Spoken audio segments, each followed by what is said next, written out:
या ठिकाणी आहे बघा, ही सांगली मिरज कोप्पड शहर महानगरपालिका. ड्रायव्हर साहेब, हा बोला की. तुम्ही ड्रायव्हर आहे? हो साहेब. जरासं 1 मिनिट खाली याल का? जरासं या, जरा या 1 मिनिट. साहेब आपलं नाव सांगू शकाल? पोपट जयसिंग बनसोडे.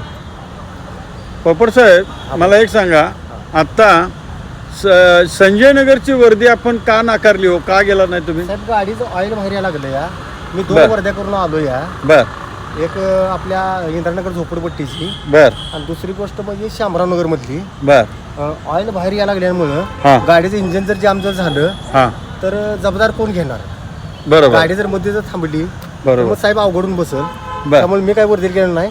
हां, कुपवाडची गाडी मी ऍडजस्टमेंट केलेली आहे.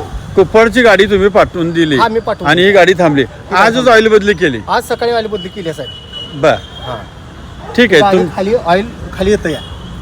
बघा आयुक्त साहेब, आज ह्या गाडीची ऑइल बदली झालेली आहे असं हे ड्रायव्हर बोलतात आणि ही गाडी वर्दीला जाऊ शकेल नाही. आपल्या कार्यशाळेचे लोक कशात मग्न असतील, त्यांचं कशात डोकं चालत असेल की आज ऑइल बदली केली आणि ती जर ऑइल बदली केलेली गाडी आज ऑइल गळत असेल तर काय क्वालिटीचे लोक आपल्याकडे आहेत बघा. मी सांगली मिरज कोप्पड शहर महानगरपालिकेच्या कार्यशाळेला सांगतो की या शववाहिकेनं अनेक वेळा धोका दिलेला आहे. आपण या गाड्या व्यवस्थित रिपेअरिंग करता येत नसतील तर आपला उपयोग आमच्या महापालिकेला काय आहे?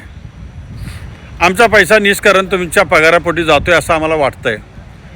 आज ही वर्दी तुम्ही करू शकलेला नाही, ह्या गाडीने केलेली नाही, फक्त तुमचा गलथानपळा. कार्यशाळेच्या जो कोण अधिकारी असेल त्यांनी माझ्या व्हिडिओची दखल घ्यावी. मी अनेक वेळा या शववाहिकेचा विषय मी मांडलेला आहे आणि हा विषय परत त्रासदायक होऊ नये, जनतेला प्रॉब्लेम होऊ नये याची दक्षता घ्या. या गाडीच्या काचासुद्धा नसतील, ज्या फुटलेल्या आहेत त्या काचा पण बदला, कारण शववाहिकेच्या बाबतीत असं गलथानपणा नको व्हावा अशी आपल्याला एक विनंती आहे. धन्यवाद.